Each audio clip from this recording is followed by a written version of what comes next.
Just a reminder, why I'm giving this defense is to defend my thinking through my work. I also want to show growth over time, so from the beginning of high school until now, and to reflect on some strengths and areas of growth that I still need to work on. So recap on my thesis, I said that education is important to me as an aspiring psychologist because it allows people to broaden their minds and expand their thought processes. And my WLE showed my critical thinking skills and my powerful communication skills. Projectile motion, I highlighted my ability to effectively complete projects and to collaborate productively with the people around me. And literary lenses also highlighted my ability to think critically, but this time by analyzing ideologies. So although I've succeeded in a lot of areas, I still have areas that I need to grow in. So to start off, procrastination. I said this in the beginning. I'm not good at managing my time. So the brilliant plan that I came up with was to get these big old calendars that like my teachers and stuff have, and to put everything on there. So like class schedules, test dates, practice schedules, anything, like meeting with friends, other type of things, so that I make sure that I get it done and make sure that I hold myself to it. I also, to make this a little more concrete, I plan on like penalizing myself. So like if I don't stick to my study schedule or something, I can't like go out that weekend or something, or I can't do, it just depends on what's going on at that time. I have to take away something to penalize myself for not keeping up with my own schedule. Also my emotional stability. I've been working on this. I attend counseling and anger management once a week, and I plan to continue this when I do get into college because Dominguez Hills, they offer it, so I'm going to utilize it and take advantage of it and continue to work on myself and work on my anger. I also need to work on taking on too many tasks at one time. So I don't like to disappoint people. So when they ask for something, I find myself saying yes, but it usually ends up stressing me out in the end. So I plan to use my big old calendar to make sure I schedule in time to take for myself. Make sure that I don't consume myself with too many responsibilities that I know I can't handle mentally. So those are some plans. I also wanted to talk a bit about how this connects to my family dynamics. I spoke in my thesis about how I want to bridge a gap between myself and my family.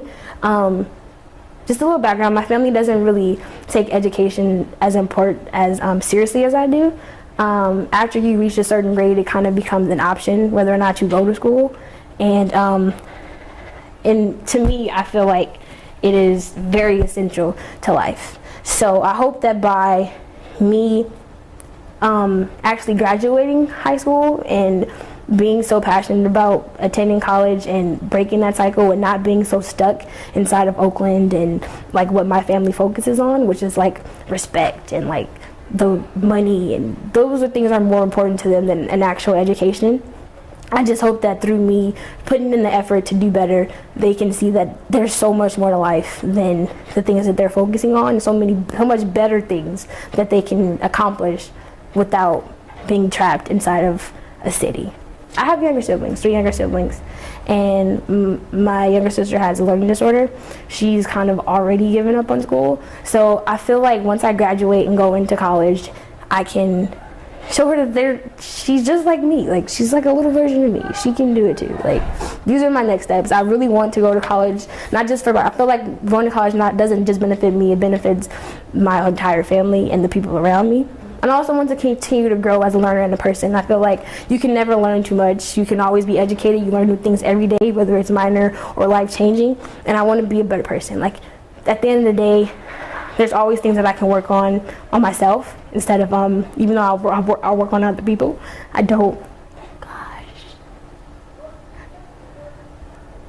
I do want to be a better person at the end of the day.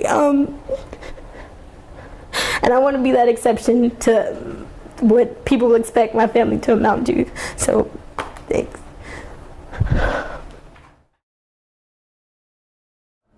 After you go to Dominguez Hills, do you envision yourself coming back to Oakland? What do you see in terms of your future? So I'm going to be in college for a while since I'm going to be a psychologist. So I eventually do want to move back up here. Like when I do start my own child psychology firm, I want it to be up here, based in Oakland. And just so that like, just to show my family, like there's different things you can do inside of Oakland instead of the same routine every day that doesn't really necessarily get them anywhere. Like they never grow, they just stay in the same spot because they don't try to expand. So eventually I do want to come back up here after I complete my 4 years and get my PhD and come back and start my psychology firm. It will eventually be a chain. You'll see my face somewhere. If you could talk to yourself a month ago, what would you tell yourself, and what would you do differently in order to manage this project and not better and not procrastinate? Right before this project, like before making the keynote and the visual and things like that, there was like some family events that really messed with my mind. So I started to get discouraged, and I didn't really want to do this anymore. I was kind of giving up. I probably would have told myself that. My family doesn't define who I am as a person. There's a whole lot more to myself than the screw-ups of my family. My mom basically told me that everything that's happened in the past was because of me, because I never came back to the house after she kicked me out. But I really took that to heart, because there's a lot going on with every individual ever since that event. And I started to believe it. I started to feel like I had to focus more on getting my siblings' mind right than getting myself together. But then eventually I figured it out late, of course, that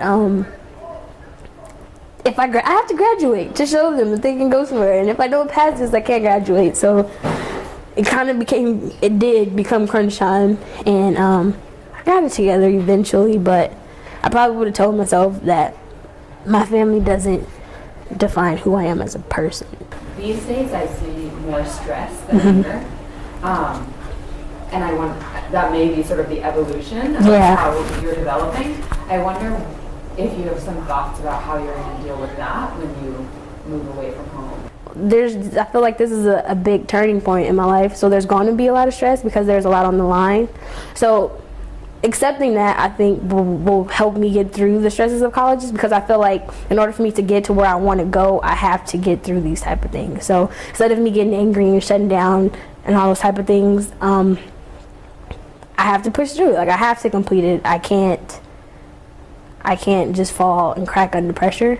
So I think it's all about mindset, to be honest. When I go to college, it's all about keeping a positive mindset and remembering why I'm there and the bigger picture, the bigger goal of what I'm trying to accomplish. Are there little things that you can do to take care of yourself? Yeah. That you've developed? So I go running. I like to run. I figured that out. I listen to music. I eat a lot, which probably isn't healthy, but I eat. So you stress. I talk more now. I used to didn't speak. I felt like, I don't know, it was a sign of weakness, showing everybody what I was worried about. My friends have a lot of different personalities, so when I talk to them, I get a lot of different things back, and it helps. Either if it's funny and it doesn't make sense, or if it's it's real tips, things that I can do. So I speak now instead of holding it in, bottling it up, and building it up over time, and that helps a lot too. Wow.